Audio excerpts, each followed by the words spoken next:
မင်္ဂလာပါ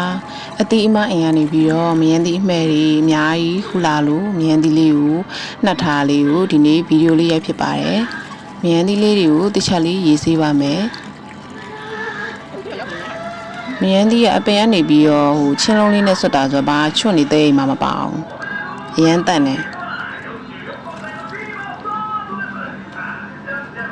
မယန်းသီးကိုရေးဆေးပြီးသွားပြီဆိုလို့ရှိရင်အနာအစာလေးတွေကိုဓာတ်လေးနဲ့လှီးထုတ်ဖြစ်မယ်ပြီးရင်အပေါ်မှာစားလို့လောလောကူကူစားလို့ရအောင်ပေါ့နော်ပြီးရင်အစာပလာလေးလည်းဝင်အောင်လို့အရာလေးတွေပေးလိုက်ပါမယ်မယန်းသီးကမိုးရွာပြီး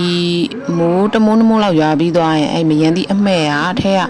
တော်တော်လေးရှူလာရင်တော့အရန်မရှင်တော့ဘူးအဲ့ဒီအချိန်မှာနှက်တာပိုကောင်းပါတယ်တကယ်လို့မိုးမရွာသေးခင်ခူးစားမယ်ဆိုရင်ကြတော့နည်းနည်းရှင်တယ်တော်တော်လေးရှင်တယ်ပေါ့နော်နည်းနည်းမဟုတ်တော်ရှင်တယ်ဒါကကြတော့အရသာမှုန့်လေးပါသူကချိုချိုလေးလေကျမတို့ပြင်မှာအသီးတွေနဲ့တုပ်စားတဲ့ရသာမှုန့်လေးပဲเนาะကြိုက်တာသုံးလို့ရတယ်အားလေးထည့်မယ်ပြီးရင်ငံပြာရီပေါ့เนาะအဓိကငံပြာရီနဲ့စိမ်မှာဖြစ်တဲ့ငံပြာရီလေးကိုများများလေးထည့်လိုက်ပါတယ်ငံပြာရီပြီးရင်ဒါရှိဟင်းခတ်မှုန့်လေးနည်းနည်းထည့်ပါတယ်ပြီးလို့ရှိရင်ငရုတ်သီးမုံကတော့မြများစားရင်မြများထည့်ပေါ့နော်ငရုတ်သီးအလော်မုံကျမကတော့နည်းနည်းလေးပဲထည့်ထားတယ်အဆက်အရင်မစားနိုင်တော့လို့ပါဒါကပဇွန်ကြောင်းမုံဖြစ်ပါတယ်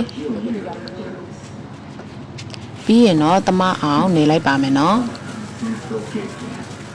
ကျမကတော့အဲ့ဒီ ready made ထုတ်တီစားရတာတဲ့ကိုယ့်အကူဒီလိုမျိုးလှုပ်စားရတော့အရင်ကြိုက်ပါတယ်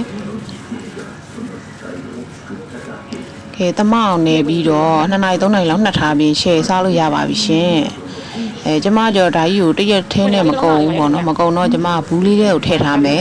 ပြီးရင်ကိုစားကျင်တဲ့အချိန်ယူပြီးတော့စားတယ်ရေခဲတက်တာထဲမှာထည့်သိမ်းထားတယ်ပေါ့နော်အပြင်မှာစားထားရင်တော့သူကနည်းနည်းအရည်တွေထွက်ပြီးတော့တိတ်စားလို့မကောင်းတော့ဘူးရေခဲတက်တာထဲမှာသိမ်းထားမယ်ဆိုရင်တော့ဘဲချိန်စားလို့ရတယ်ကျမဆိုရင်တစ်ပတ်2ပတ်လောက်ထိသိမ်းပြီးတော့စားတာပေါ့နော်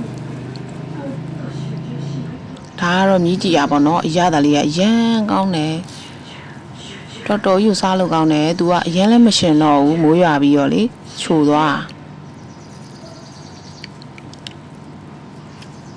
ရှယ်ပဲကြည်ရင်လည်းအောင်သတိထွက်ကြလာပြီကဲပြီးရင်တော့ကျမဒီလိုဘူးလေးနဲ့ထည့်ပြီးတော့တင်ထားပြီးတော့နေတိုင်းစားပါမယ်ရှင်သူကလေသူစားပြီးရင်လေဝမ်းလဲမှန်တယ်သိလား